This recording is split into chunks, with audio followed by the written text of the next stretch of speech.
Okay, so do you think Floyd did that intentionally? Yeah, for sure. Once you get around someone, you be looking up to these people so bad, and like once you get around, they don't be who they portray to be. You be like, damn, it's damn that like it's a letdown. Everybody see you and they say, all right, he has all of the money and he has to be extremely happy. But we know money don't always bring happiness. Oh, absolutely right? not. Surprising twist, Gervonta Davis has taken a public stand against his former mentor, Floyd Mayweather. With Mayweather now facing serious legal issues and reportedly evading federal authorities, Davis has chosen this moment to speak out. He's made it clear he's no longer living in Mayweather's shadow and is ready to stand on his own. As Mayweather's personal and financial problems continue to grow, Davis is distancing himself and showing he's ready to lead, not follow. Stuff like, how did he give you his first piece? He gave me a Rolex. I think I wrote a plane. I didn't even know what Rolex was. He bought me a damn Cuban. That probably was like $100 grand. Right. He bought me a lot. He bought me a car. He got me in the house. He did a lot. He did a lot before I even was signed to him. And one of the reasons why people watch him fight is not because he's like Mike Tyson, just goes out and destroys people. They like watching him fight because they hate him. Because he talks so much shit. And he's like, look at my $1 million watch. Look at my fucking jet. Look at my house. Look at this. He's like constantly showing you all these things that he has. Like he'll lay out watches in a hotel bed. Like this is $1 million worth of watches. This watch goes for $2 million. And they're like, this is my small watch that I take sometimes. But when I'll show you, when I'll show up, I bring out the big boy and it brings out this watch that's covered in diamonds. It's like $5 million. And so you hate him. Gervonta Davis first rose to fame under the wing of Floyd Mayweather, who saw his potential early on and signed him to Mayweather Promotions. With Mayweather's support, Davis won his first world title in 2017 by knocking out Jose Pedroza, proving he had serious power and star potential. Mayweather played a big role in shaping Davis's early career, offering training, promotion, and guidance as Davis built his name in the boxing world. For a while, the partnership looked strong, with Mayweather even calling Davis the future of the sport. But over time, cracks began to show. Davis grew frustrated, feeling that Mayweather was trying to control his career and limit his opportunities. In 2022, Davis decided to leave Mayweather Promotions in search of more freedom, teaming up with advisor Al Heyman. Instead, the split wasn't smooth. Tensions turned public, with Davis accusing Mayweather of being petty and trying to block his progress, including reportedly banning him from using his old gym. In a now-deleted tweet, Davis even said, "Floyd's being petty, said I can't use his gym anymore. I don't care." I remember first hearing an issue between Floyd and Gervonta before Gervonta fought Pedroza. And the issue I heard was that Floyd didn't want Gervonta to stay in Baltimore because he felt there was too many distractions for him in Baltimore and he wanted to stay in Vegas. And the story I was told at that time was that Floyd gave Gervonta one of his penthouses or one of his apartments in the Palms Hotel, and he said, "This is your apartment. I'll furnish it for you." He got him a Jeep. At the time, Gervonta was not a world champion. He got him like a Jeep, a 4x4. You know, he basically said, "I'll make it comfortable for you. I don't want you to go to Baltimore. I want you to stay here. I don't think Baltimore is the place for you," you know? And what I was told was Gervonta sold all the furniture, sold the Jeep, and went back to Baltimore and bought a Benz. You know, with that's what I was real. That's what I was told at the time. So Gervonta Davis has opened up about his early days with Floyd Mayweather, sharing how Mayweather welcomed him into a world of luxury long before they officially worked together. Davis recalled being treated to expensive gifts, including a $60,000 car and flashy jewelry, while also spending time on boats and enjoying the high life. All of this happened even before he signed with Mayweather Promotions, showing just how quickly he was brought into Mayweather's inner circle. Stuff like, how did he give you his first piece? He gave me a Rolex. I think I wrote a plane. I didn't even know what Rolex was. He bought me a damn Cuban. That probably was like $100 grand. Right. He bought me a lot. He bought me a car. He got me in the house. He did a lot. He did a lot before I even was signed to him. As Floyd Mayweather nears 50, his love for showing off his wealth hasn't slowed down. His social media is full of flashy photos and videos, designer clothes, private jets, and piles of cash. While these posts highlight his success, some critics warn that this constant display of wealth could eventually backfire. Mayweather earned more than $1.1 billion over his boxing career, but estimates of his current net worth vary widely. Some say it's around $500 million, while others claim it could be over $1.2 billion. This big gap raises questions about how sustainable his high-spending lifestyle really is. He's known for spending huge sums on luxury items, including a $60 million private jet. While these purchases show how much money he's made, they've also sparked concerns about his long-term financial planning. Despite his earnings, Mayweather has faced scrutiny over unpaid taxes and questionable real estate deals. These concerns have only grown as he continues to take part in exhibition fights. Some believe he's doing them not just for fun, but because he needs the money. It kind of, think it's a red flag when you're 50 years old to feel like almost 50 and still gotta flex on social media. But, people on social media do what they do best, especially black people, try to tear each other down. So people start researching, Angelique started researching, and they found out that Floyd was capping. Now, Floyd is part of like some type of ownership group that got a part of it. Then you got 50. A widely shared video shows Floyd Mayweather laying out stacks of cash across a table, treating it almost like a centerpiece. He holds up thick bundles of $100 bills, proudly showing them off as proof of his success. While these kinds of displays have become part of Mayweather's public image, they also spark conversations about why some people feel the need to show their wealth so openly. Money made all day. Right here, a light million. Over there, counting up another million over there. Walk with me, ladies and gentlemen. Let me take you into my life. So Andrew Jackson, of course, is on the 20. Benjamin Franklin right here. Money made all day. We in the bank, doing what we do best, counting money. Psychologists say that showing off wealth can sometimes be more about seeking validation than enjoying success. This kind of behavior, known as conspicuous consumption, is when people use flashy items to prove their status or importance. Often, it's tied to deeper insecurities or a need for approval from others. On the flip side, many wealthy individuals choose to keep a low profile.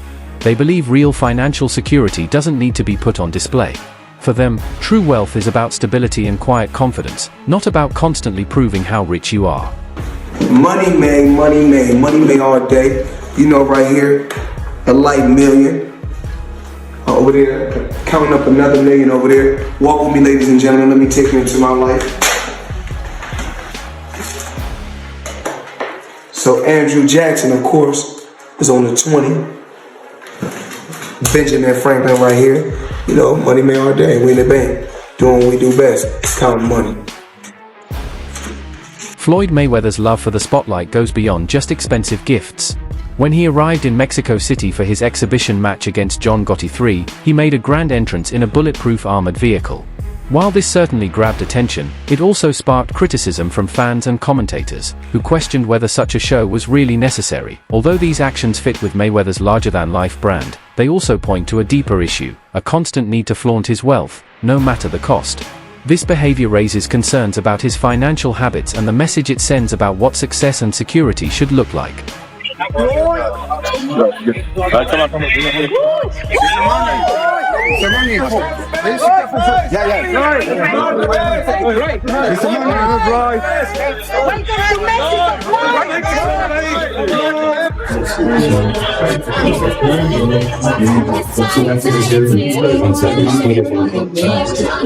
Gervonta Davis has openly shared his frustrations with Floyd Mayweather, describing how he often felt manipulated and controlled.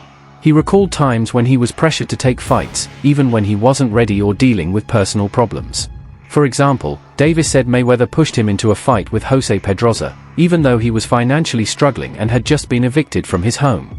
Davis called it a lose-lose situation, highlighting the tough spot he felt trapped in. The tension between them grew when Mayweather allegedly found out that Davis had been in contact with his daughter, Yaya.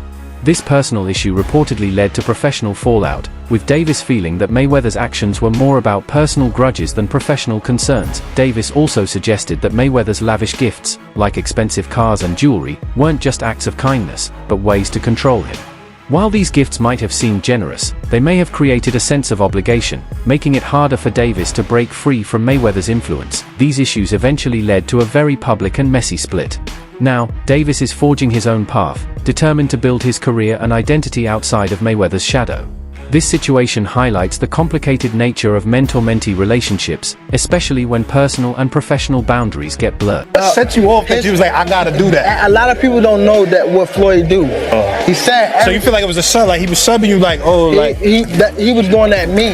He was going at me, and I knew for sure he was going at me. That's why I went at him. There's no reason for me to go at Floyd. Yeah, that's what I was thinking. Cause I feel like y'all got, I would say love hate, but it's been like the last interview you showed them love. This week it was whatever. But is that sometimes like, you know, is it just like big bro, little bro seeing things different, or what is it to you? No, Floyd don't never. He felt as though I'm at that point where as though I passed him, and I'm doing it at a young age. Wait, like when Floyd was 29, you'll see, bro. Yeah. That deal that I'm talking about. Yeah. Oh, that's a part of this. Deal, he don't know about that yet, but that's bigger than his deal. Damn. Wow. And I'm just releasing it. Exclusive. That's exclusive. Bigger than Floyd deal? Yeah. Ain't no cap, nigga. That's a lot of bread. You'll see. It's gonna come out. Joe Rogan has raised concerns about Floyd Mayweather's continued involvement in exhibition boxing matches, suggesting that financial need might be a big reason behind it. On an episode of the Joe Rogan Experience, Rogan said, "He spends so much money. If he's planning for the future, he's got to keep money coming in. To live like he does, with million-dollar watches, that kind of lifestyle needs constant income." Rogan's comments point to the challenges athletes can face when it comes to managing wealth after retirement. Despite Mayweather's huge earnings during his boxing career, his extravagant lifestyle demands ongoing cash flow. This suggests that his exhibition matches might not just be about entertainment or building a legacy, but also a way to keep funding his expensive way of life. So that's what's interesting is Floyd's making more money than anybody, and he's boxing people who have no chance of beating him, and he's doing it as an exhibition. It doesn't even hurt his record. Because of the drug of boxing. Just also like money. Just like but I don't even think he don't need any money. He spends so much money. Yeah, but he don't need any. Floyd, are you sure? Yeah, Floyd good. I bet if he's playing for the future, you got to keep it coming in if you're going to keep spending the way he spends.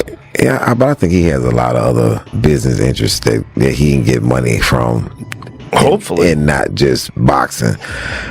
But it's the of getting Floyd still trains when he doesn't have a. Floyd Mayweather recently made headlines with his announcement of a $42 million real estate investment in New York City, signaling a possible shift toward long-term wealth management.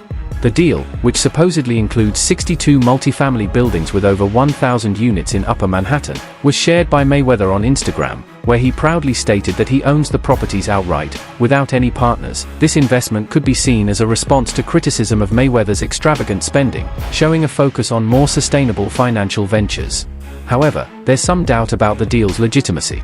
Property records don't seem to confirm that Mayweather owns the buildings, and experts suggest he may have only secured a minority stake with future options to expand. While Mayweather has publicly presented this as a major personal investment, the lack of transparency and clear documentation has raised some red flags. If true, this move could represent a strategic shift, helping him diversify his assets and secure financial stability beyond boxing. But until more details come to light, the exact nature of his involvement in this real estate venture remains unclear. It says the retired boxer has gone into contract to pay $402 million for a 1,000-unit affordable housing portfolio of more than 60 buildings. $402 million, Floyd got 60 buildings. The multifamily deal for properties concentrated in Upper Manhattan will be one of the city's biggest this year. A slice of the portfolio closed Wednesday. The remainder is expected to close in the fourth quarter or early 2025. That's dope. Floyd just spent $400 million and got 1,000 units and 60 buildings. Floyd Mayweather's journey from a legendary boxer to a brand-driven businessman has been both strategic and controversial. While his undefeated record and defensive skills cemented his place in boxing history, his activities since retiring have largely focused on financial ventures and exhibition matches. This shift suggests that Mayweather's financial decisions are driven more by necessity than desire. His extravagant lifestyle, filled with luxury cars, private jets, and expensive purchases, requires a steady flow of income. As a result, his participation in exhibition fights may not be about a love for boxing, but rather about maintaining his lavish way of life. Critics argue that this approach takes away from the integrity of the sport, turning it into more of a spectacle than a true competition. On the other hand, supporters believe Mayweather has earned the right to make money off his fame and skills however he chooses, regardless of the viewpoint. Mayweather's shift from athletic achievement to financial pursuits continues to spark debate among fans and experts alike. Went from being like a real exciting pressure fighter and he had a bunch of hand problems to like Money Mayweather, start talking, just boxing people's faces off. No more hand problems, much more money. Yeah, I love what he's doing too, beating up these YouTube guys. It's crazy. I love it. It's so funny that these guys are willing to get beat up by him. Well, I think they're all delusional. In June 2021, Floyd Mayweather and Logan Paul faced off in an exhibition match that grabbed a lot of attention and made big money. The fight raked in over 1 million pay-per-view buys, generating substantial revenue. However, a dispute has emerged over payment. Logan Paul has publicly claimed that he hasn't received the full amount he's owed from the fight, saying millions of dollars are missing. He expressed his frustration, stating, "I got paid, just not in full, there's a couple million that's somehow just missing." Floyd Mayweather has strongly denied these claims, calling them nonsense and insisting that Paul was fully compensated. Mayweather pointed out, "We know he got paid, if he didn't, he wouldn't be looking for another payday." This disagreement has only grown more complicated. Logan Paul's brother, Jake Paul, has suggested that Mayweather's financial practices could be part of the issue, implying that Mayweather might be holding back money. Additionally, Showtime, the network involved in the event, has stated that it fulfilled its financial responsibilities to Mayweather Promotions, the company in charge of distributing the payments. Showtime clarified, "We have no knowledge of any payment issues between Mayweather Promotions and the fighters." True or false, and why did Floyd Mayweather fully pay up Logan Paul for their fight? I'm not God, but my spidey senses tell me nah. I can guarantee me and Logan Paul, we can go out and make 100 million or more. And so you think he didn't pay up just because he hasn't got the money? I think he probably spent it on all the girls he pays to be around him. Logan Paul reached out to us and said that he wanted to do another exhibition. Now this is the same guy that said he didn't get paid. If he did get paid, he wouldn't be trying to get another payday. He had the audacity to tell the media that I asked for a rematch. Let me just set the record straight. If I haven't been paid for the first one, why would I ask you for a second fight knowing I'm probably also not going to get paid the money that I was owed for my work? Second off, they asked us for a rematch. Floyd is broke, man. I've been saying it the whole entire time. Oscar de la Hoya has openly criticized Floyd Mayweather for continuing to take part in exhibition boxing matches, suggesting that these fights might be driven more by financial need than a real love for the sport. De la Hoya expressed concern that Mayweather's participation in these events could hurt his respected legacy, making him appear as someone clinging to past glory instead of embracing retirement with grace. In a direct message to Mayweather, De la Hoya urged him to focus on his legacy rather than chasing money. He said, "You have to stop embarrassing yourself with these exhibitions, put your legacy first." De la Hoya has been vocal about his belief that true greatness comes from knowing when to step away, advising Mayweather to protect the reputation he's built over decades instead of risking it for short-term gains and spectacle-driven fights. Floyd Mayweather fought another exhibition against Gotti last Saturday. A real the crowd booing in the arena at the end. But in the middle of the second round, Floyd literally had the referee swapped out. He didn't like that the referee told him to stop hitting behind the head. Floyd is used to having the refs do whatever he wants, and he wasn't getting his way this time. It was so embarrassing. Floyd, you're 50 years old. You're a legend in the sport. I've stood up for you in countless interviews, including Shannon Sharp's podcast last week. But you have to stop embarrassing yourself with these exhibitions. I know life is hard. I know life is expensive. But come on, dude, put your legacy first. Nobody wants to remember you like this. And it gets worse, your jeweler filed a lawsuit against you in Miami. And many are saying you're gonna have to sell off your assets. I hate seeing this happen, bro. Mayweather's insecurity is apparent in how he treats up-and-coming boxers, like Gervonta Davis. Although he initially mentored Davis, Mayweather has openly doubted whether his protege can become a pay-per-view star, casting doubt on Davis's potential. These public comments reveal a reluctance to see others succeed, possibly driven by Mayweather's fear of being overshadowed. This insecurity not only strains his professional relationships but also hinders the growth of those he once mentored. By undermining Davis's abilities, Mayweather risks damaging both personal connections and his own legacy. His refusal to celebrate the success of others seems rooted in a deeper fear of losing his place in the sport. Davis himself has pointed out that Mayweather's reluctance to let any fighter surpass his own accomplishments reflects an ego-driven mindset, one that stifles new talent. This insecurity suggests a fragile self-esteem that no amount of wealth can hide. If Mayweather continues to keep others down to protect his own status, it could ultimately lead to isolation, both personally and professionally. Mayweather set you up against Pedraza. Did you really think Pedraza was gonna beat you? He didn't know how good I was and how I would have like handled the situation, so he just threw me out there. Why do you think he was hurt? He was hurt. I mean, not even hurt. He was just bad. First of all, Floyd don't never want to see no one like a fighter do better than them. How the fuck would you say Terrence Crawford should fight? Benavidez. That don't make no fucking sense. You don't never want to see nobody be better than him. I'm telling you. You next in line. You saw you next in line. Is there like a last question, guys? Is there like a love-hate like fighter? Yeah, I love the fighter. Like, I ain't gonna lie, if he was like chill, like he'll be the smoothest, but he's not. You know what I mean? He's a great fighter. And my bad. And he because I don't want to say like he's just a scumbag, but it's like he's a great fighter, and sometimes he can be good, but it's like it's always I'm this, I'm that, and it just I don't know.